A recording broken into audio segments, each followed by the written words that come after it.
ಮೀಡಿಯಾದಲ್ಲಿ ಮುಳುಗಿರೋರಿಗೆ ಸೋನು ಶ್ರೀನಿವಾಸ್ ಗೌಡ ಬಗ್ಗೆ ಚೆನ್ನಾಗೇ ಗೊತ್ತು. ಆಕೆಯ ರೈಸಿಂಗ್, ಡೌನ್ಫಾಲ್ ಮತ್ತೊಮ್ಮೆ ರೇಸ್ ಆಗಿತ್ತು, ಈಗ ಅರೆಸ್ಟ್ ಆಗಿರೋದು ಎಲ್ಲವೂ ಗೊತ್ತೇ ಇದೆ.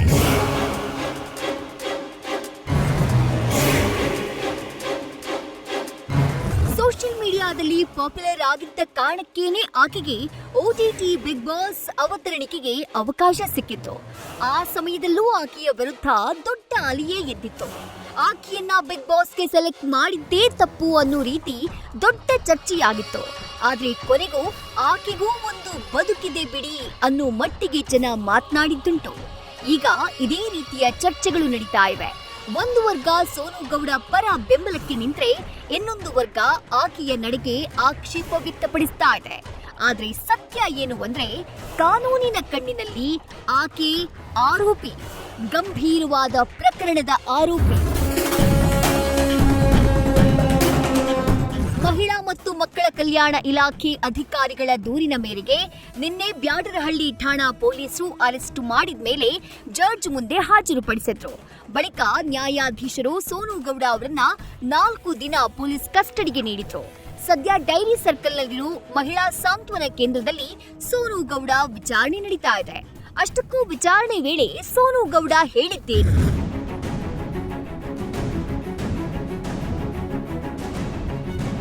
ಮಗುವನ್ನ ನಾನು ದತ್ತು ಪಡೆದು 41 ದಿನಗಳಾಗಿದೆ.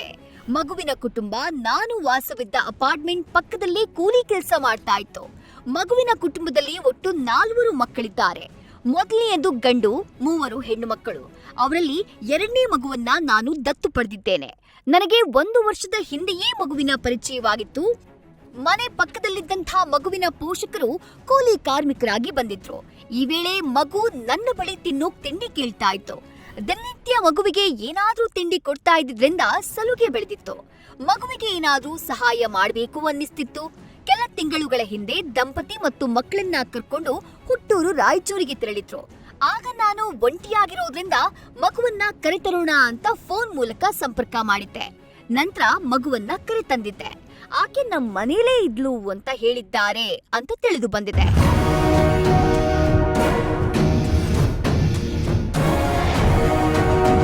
ಅಲ್ಲದೆ ಈ ಪ್ರಕರಣದಲ್ಲಿ ಮಗುವಿನ ಪೋಷಕರ ಹೇಳಿಕೆಯನ್ನ ಪಡೆಯಬೇಕಾಗಿರುವುದು ಅತ್ಯಗತ್ಯ. ಜೊತೆಗೆ ಸ್ಥಳ ಮಹಜರು ಕೂಡ ನಡೆಯಬೇಕಿದೆ. ಸ್ಥಳ ಮಹಜರಿಗೆ ಸೋನು ಗೌಡ ಅವರನ್ನ ರಾಯಚೂರಿಗೆ ಕರ್ಕೊಂಡು ಹೋಗುವ ಸಾಧ್ಯತೆ ಇದೆ. ಸೋನು ಶ್ರೀನಿವಾಸ್ ಗೌಡಗೆ ಸಿಗುತ್ತಾ ಬೇಲ್?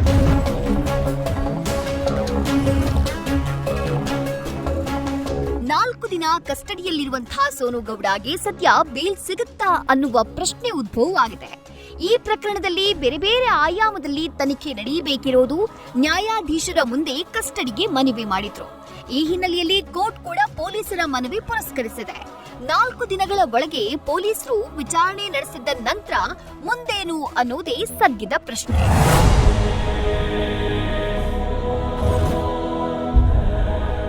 ಪೊಲೀಸ್ ಕಸ್ಟಡಿ ಮುಗಿದ ನಂತರ ಸೋನು ಗೌಡ ನ್ಯಾಯಾಂಗ ಬಂಧನಕ್ಕೆ ಒಳಗಾಗುವ ಸಾಧ್ಯತೆ ಇದೆ.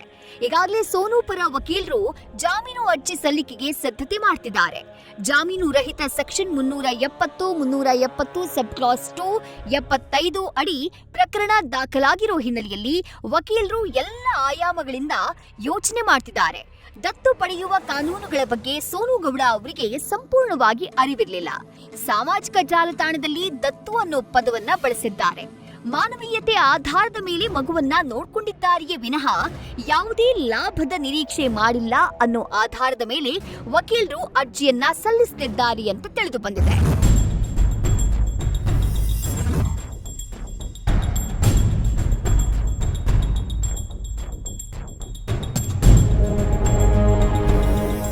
ಸಹಜವಾಗಿ ಪಬ್ಲಿಕ್ ಪ್ರಾಸಿಕ್ಯೂಟರ್ ಆಕ್ಷೇಪಣೆ ಸಲ್ಲಿಸಲಿದ್ದಾರೆ.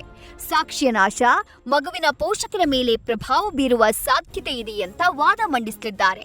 ಆದ್ರೆ ಈ ಕೇಸ್ನಲ್ಲಿ ತುಂಬಾ ಮುಖ್ಯವಾಗಿರೋದು ಮಗು ಮತ್ತು ಪೋಷಕರ ಹೇಳಿಕೆ. ಅವರ ಹೇಳಿಕೆ ಸೋನು ವಿರುದ್ಧವಾಗಿದ್ರೆ ಬೇಲ್ ಸಿಗೋದು ಕಷ್ಟಕರವಾಗಬಹುದು. ಸೋನು ಪರ ಹೇಳಿಕೆಯನ್ನ ನೀಡಿದ್ರೆ ಜಾಮೀನು ಸಿಗುವ ಸಾಧ್ಯತೆ ಹೆಚ್ಚಿರುತ್ತೆ ಅಂತ ಹೇಳಲಾಗ್ತಾ ಇದೆ. ಒಂದು ವೇಳೆ ತನಿಖೆಯಲ್ಲಿ ಹಣ ಪಡೆದು ಮಗುವನ್ನ ಕೊಟ್ಟಿದ್ರೆ ಸೋನು ಗೌಡ ಮತ್ತು ಪೋಷಕರಿಗೆ ಕಂಟಕ ಎದುರಾಗಲಿದೆ.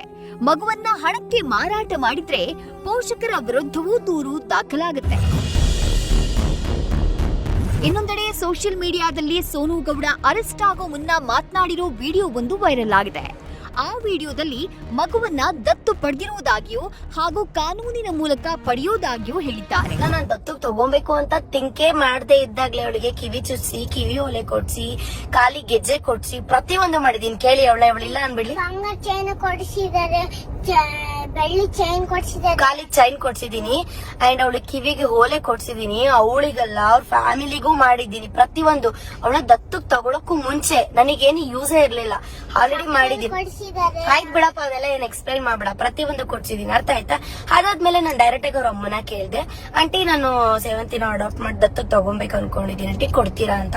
ಅವರು ಹಿಂದೆ ಮುಂದೆ ಯೋಚಿಸದೆ ಯಾರೋ ಬಂದ್ 2 ದಿನ ಏನೇನೋ ಕೊಡ್ಸ್ಬಿಟ್ರು ಅಂತ ಕಳ್ಸಕ್ ಆಗಲ್ಲ ಅಂತ ರಾಯಚೂರು ಕರ್ಕೊಂಡೋದ್ರು. ನೀವು ನೋಡಿರ್ಬೋದು, ಒಂದಷ್ಟು ದಿನ ನಾನು ವಿಡಿಯೋನೇ ಮಾಡಿರಲಿಲ್ಲ. ಸೇವಂತಿ ಜೊತೆ 1 ತಿಂಗಳು ಸ್ಟಾಪ್ ಮಾಡ್ಬಿಟ್ಟಿದ್ದೆ. ಸೊ ಆಮೇಲೆ ನಂಗೆ ಸೇವಂತಿ ಫೋನ್ ಒಂದು ಡಿಸ್ಪ್ಲೇ ಹೋಗ್ಬಿಡಿತ್ತು. ನಾನು ಕೆಲವೊಂದು ವಿಡಿಯೋದಲ್ಲಿ ಹೇಳಿದ್ದೆ. ಆಮೇಲೆ ಅವ್ರಮ್ಮ ಅವ್ರ ಊರ್ ಕಡೆಯಲ್ಲೆಲ್ಲ ವಿಚಾರಿಸಿದಾರೆ ನಮ್ ಬಗ್ಗೆ, ನಮ್ಮ ಮನೆ ಕಡೆ ಎಲ್ಲ ವಿಚಾರಿಸಿ, ಇಲ್ಲ ಚೆನ್ನಾಗಿರ್ತಾಳೆ, ಸೋನೂರ್ ಮನೆಗೆ ಹೋದ್ರೆ ಸೇವಂತಿ ಸಖತ್ತಾಗಿರ್ತಾಳೆ, ನಮಗೂ 4 ಜನ, ನಾವು ಅಟ್ಲೀಸ್ಟ್ ವಿದ್ಯಾವಂತರಾಗ್ಲಿ. ಅಂಡ್ ಇನ್ನೊಂದು ವಿಷಯ ಏನಪ್ಪಾ ಅಂತಂದ್ರೆ, ಸೇವಂತಿ ಅವರಪ್ಪ ಎಜುಕೇಟೆಡ್, ಆಯ್ತಾ? ಅವ್ರಮ್ಮ ಓದಿಲ್ಲ, ಅವ್ರಪ್ಪ ತುಂಬಾ ಓದಿದ್ದಾರೆ. ಅವ್ರಪ್ಪಂಗೆ ಎಲ್ಲ ಗೊತ್ತಾಗುತ್ತೆ. ಎಲ್ಲಾ ವಿಚಾರಿಸಿನೇ ಅವಳನ್ನ ನನಗೆ ಕೊಟ್ಟಿದ್ದು. ಸೇವಂತಿ ನೀ ನಮ್ಮ ಮನೆಗ್ ಬಂದ್ ಇವಳನ್ನ ಕರ್ಕೊ ಬಂದು ಜಸ್ಟ್ ನಮ್ಮ ಮನೇಲಿ ಇನ್ನ 15 ದಿನನೂ ಆಗಿಲ್ಲ ಗುರು. ಇವಳನ್ನ ನಾನು ರಾಯಚೂರಿಂದ ಕರ್ಕೊ ಬಂದು 15 ದಿನನೂ ಆಗಿಲ್ಲ, ಅರ್ಥ ಆಯ್ತಾ? ಸೊ ತುಂಬಾ ವಿಡಿಯೋದಲ್ಲಿ ನಾನು ಹೇಳಿದೀನಿ, ದತ್ತಕ್ ತಗೊಂಡಿದ್ದೀನಿ, ಅದು ಪ್ರೊಸೀಜರ್ ಇದೆ ಅಂತ ಹೇಳಿ. ಈ 3 ಮಂತ್ಸ್ ಬೇಕು ಅಲ್ವಾ ತಗೊಳಕ್ಕೆ, ಲೀಗಲ್ ಆಗಿ ತಗೊಳಕ್ಕೆ.